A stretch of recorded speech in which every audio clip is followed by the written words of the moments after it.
नमस्कार दोस्तों।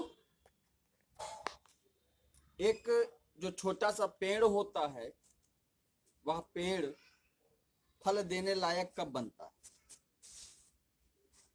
जब हम उसके बीज को बोकर कुछ अरसा बीतने के बाद ही वह फल देने लायक होता है। और इस फल देने लायक बनने से पहले उस पौधे को या उस पेड़ को मौसम की सारी हदों को पार करना पड़ता है। मौसम की सारी हदों का मतलब ये है कि उसे संघर्षों से जूझना पड़ता है। और हमारा जीवन भी ऐसे ही होता है। और इस संघर्ष के बीच का जो वैल्यूएशन होता है, वैल्यूएशन इस हिसाब से करेंगे क्योंकि आज का जो हमारा समय है, कभी लॉकडाउन हुआ, कभी काम पे जाना पड़ा, कभी नहीं हुआ, तो रहना पड़ता है हमें घर में ही। और इस घर में हम चिंतन के द्वारा अपने आप में सुधार कर सकते हैं, एक बेहतर क्वालिटी दे सकते हैं। बेहतर क्वालिटी से मतलब ये है कि जब भी कोई पेड़ या पौधा तैयार किया जाता है तो उसमें अच्छे अच्छे संस्कारों के साथ साथ मीन्स पानी, खाद और मौसम का हालचाल के साथ साथ गाय भैंसों जानवरों से भी बचाना पड़ता है।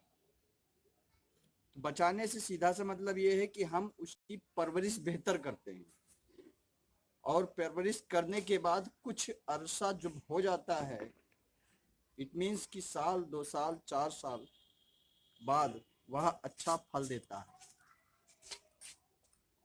तो हर इंसान भी ऐसे ही यदि सोचे अपने जीवन में कि उसे तुरंत ही सब कुछ मिल जाएगा तो बहुत मुश्किल होता है। और तुरंत पा लेना किसी के बस में नहीं होता है, क्योंकि अगर हम तुरंत पाने की क्वालिटी को रखेंगे तो निश्चित रूप से हम गलत मार्ग पे चले जाएंगे और हमारे फलों का जो हमें जो प्रतिफल मिलेगा उसमें कीटाणु लगे रहेंगे। कीटाणु लगने का मतलब ये है कि कहीं ना कहीं कोई कमियां रहेंगी जो समाज को हमेशा इंगित करती रहेंगी। इसलिए जिंदगी में यदि हमें बेहतर क्वालिटी का फल बनना है या अपने जीवन में प्रत्यक्ष परिणाम के लिए बेहतर परिणाम पाने हैं, तो जो बीच का जो समय मिलता है कोरोना काल के समय का, या परिणाम से उत्पत्ति से शुरुआत से अंत तक के बीच की जो दूरी होती है ना, इस दूरी में हमें अपने आप का चिंतन करना चाहिए। और चिंतन इस दृष्टिकोण से करना चाहिए कि हम अपने जिंदगी में सुधार अपने आप में लावें।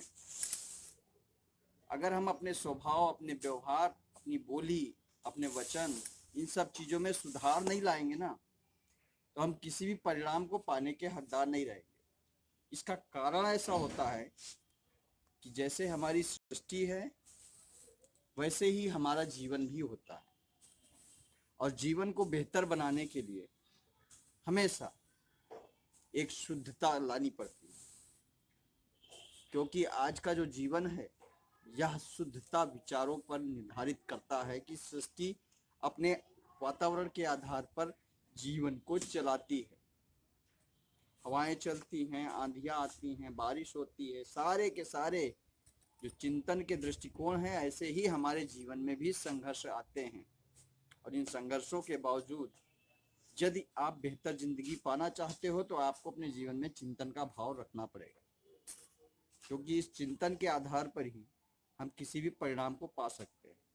ठीक उसी तरीके से जैसे बोया हुआ बीज से लेके आया हुआ पेड़। हमारी इन बातों को शायद आप लोग ठीक तरीके से नहीं समझे होंगे। एक सीधा सा क्लियरिफिकेशन इस बात का देना चाहते हैं कि आदि से अंत के बीच जो बीच का समय है, उस समय में हमें चिंतन करना चाहिए। यह हमारा इस वीडियो को डालने का पॉइंट है। चिंतन कि हमारे साथ क्या अच्छा होना चाहिए, क्या बुरा होना चाहिए, या क्या अच्छा कर सकते हैं या क्या बुरा कर सकते हैं। अब इन चिंतनों के माध्यम से हम अपने आप को हर वातावरण में सामंजस्य बिठाने में तैयार रहेंगे।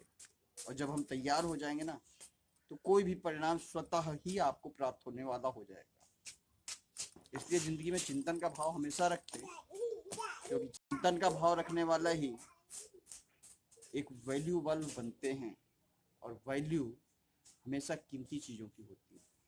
वाजिब सी बात है कि आपका जो प्रतिष्ठा वाला पद होगा ना, या जिस चीज़ की आप क्वालिटी कर रहे हो, जिस चीज़ को पाना चाहते हो, वो भी एक वैल्यूबल होगा।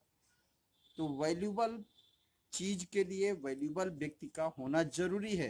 इसके लिए आपको चिंतन का मार्ग अपनाना पड़ेगा। उम्मीद है दोस्तों इस वीडियो को देखने के बाद आप थोड़ा सा हकबकाते हुए, लेकिन फिर भी आप चिंतन के भाव को जरूर रखोगे आने वाली वीडियो के लिए।